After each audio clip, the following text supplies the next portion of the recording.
Os imperadores de Roma. Olá, bem-vindos ao nosso canal. Hoje falaremos sobre os imperadores de Roma de Pupieno a Volusiano. Vamos para o vídeo. O período entre 238 e 253 d.C.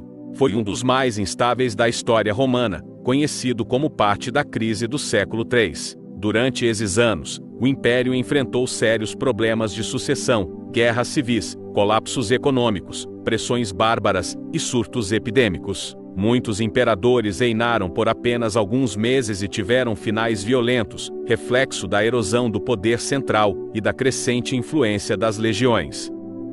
31º, Pupieno, 238. Nome completo: Marcus Clodius Pupienos Maximus. Dinastia: nenhuma. Pupieno, um senador e general veterano, foi eleito imperador em 238, junto com Balbino, durante a chamada Guerra dos Seis Imperadores, após o fracasso da revolta dos Gordianos contra o impopular Maximino Trácio. Sua nomeação, feita pelo Senado, visava equilibrar a autoridade senatorial e a força militar. Enviado para confrontar Maximino, Pupieno retornou a Roma após a morte do inimigo. No entanto, sua relação com Balbino se deteriorou. Ambos foram assassinados pela guarda pretoriana no mesmo ano, devido à crescente hostilidade e falta de apoio militar. 32º, Balbino, 238. Nome completo: Décimos Caelius Calvinus Balbinus. Dinastia: nenhuma.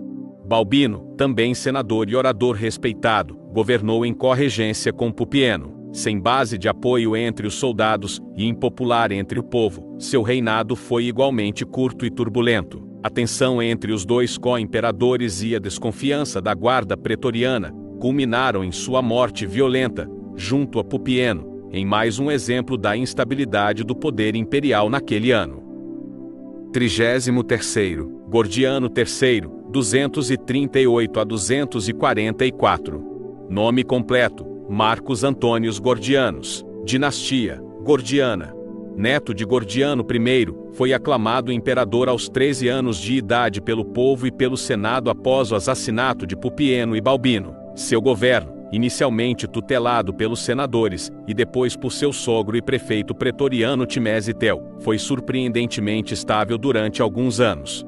Gordiano III liderou campanhas contra os persas sassânidas, com relativo sucesso. A morte de Timese Tel, contudo, abriu espaço para a ascensão de Filipe, o árabe, que tornou-se co-governante, e, posteriormente, o substituiu após sua misteriosa morte em 244, às suspeitas de assassinato. Dinastia Filipiana. 34º, Filipe I, o árabe, 244 a 249. Nome completo: Marcus Július Filipos. Dinastia Filipiana. Nascido na Síria, Filipe foi o primeiro imperador de origem árabe do império. Ascendeu ao poder após a morte de Gordiano III. Em 248, celebrou o milênio de Roma com festas grandiosas, marcando os 1000 anos da fundação da cidade. Apesar de promover certa estabilidade inicial, seu governo enfrentou insurreições militares e invasões bárbaras, góticos, carpos e sármatas. Em 249, foi derrotado e morto em batalha por Décio, general que se rebelou com o apoio das tropas do Danúbio. 35º, Filipe II, 247 a 249.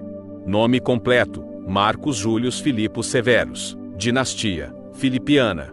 Filho de Filipe I, foi proclamado César em 244 e co-imperador Augusto em 247, com apenas 10 anos. Governou ao lado do pai, mas teve papel meramente simbólico. Após a morte de Filipe I nas mãos de Décio, Filipe II foi morto pela guarda pretoriana em Roma, selando o fim da dinastia filipiana. 36º, Décio, 249 a 251. Nome completo: Gaius Mécius V Décius. Dinastia: nenhuma. Décio foi proclamado imperador por suas tropas após derrotar Filipe I. Buscou restaurar a moral e disciplina tradicionais romanas. Em 250, lançou uma perseguição sistemática contra os cristãos, acreditando que os deuses estavam irritados com a negligência religiosa, o que agravou tensões internas. Morreu na Batalha de Abrito, 251, junto com seu filho Herênio Etrusco, enfrentando os godos, tornando-se o primeiro imperador romano a morrer em combate contra um inimigo estrangeiro. 37º, Herênio Etrusco, 251, nome completo, Quintus Herênios Etruscos Mécios Décios, dinastia, nenhuma. Filho de Décio, foi nomeado co-imperador pelo pai pouco antes da fatídica campanha contra os godos. Morreu no campo de batalha junto com Décio, simbolizando o colapso da tentativa de restaurar a ordem e religiosidade tradicionais. 38º, Treboniano Galo, 251 a 253, nome completo, Gaius Víbios Trebonianos Galas, dinastia, nenhuma. Treboniano Galo foi escolhido pelas legiões após a morte de Décio. Seu governo foi marcado por compromissos com os bárbaros, como deixar os godos saírem da Dácia com prisioneiros e espólios, e pelo avanço da peste de Cipriano, uma pandemia devastadora que durou quase 20 anos. Em 252, associou seu filho Ostiliano ao trono para legitimar sua posição. Enfrentou a revolta de Emiliano, outro general do Danúbio, e foi assassinado pelas próprias tropas, ao tentar impedi-lo de marchar sobre Roma. 39º, Ostiliano, 251, nome completo, Gaius Valens Ostilianus Mécius Quintus, dinastia, nenhuma. Filho de Décio, foi brevemente reconhecido como co-imperador por Treboniano Galo. Morreu ainda em 251, provavelmente vítima da peste, embora algumas fontes sugiram envenenamento para remover um rival potencial. Sua morte reforçou a insegurança do período.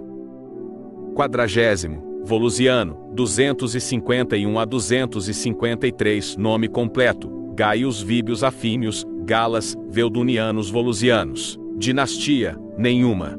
Filho de Treboniano Galo, foi nomeado co-imperador com status de Augusto. Seu reinado, igualmente breve, foi abalado por epidemias, invasões e o avanço de Emiliano. Quando as legiões de Emiliano marcharam para Roma, ele e seu pai foram assassinados pelas tropas que decidiram evitar a guerra civil.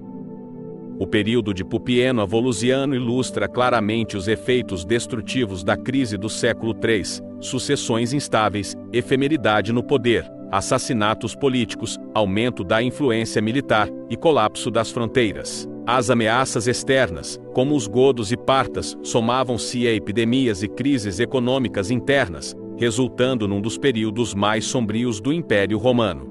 Apesar disso, essa fase também preparou o terreno para profundas reformas administrativas, fiscais e militares, que seriam implementadas posteriormente por imperadores como Aureliano e Diocleciano, que conseguiriam, ao menos por um tempo, restaurar a ordem imperial. Se gostaram do vídeo, se inscrevam no canal, comentem, curtam e compartilhem. Um abraço do Zé Feliel.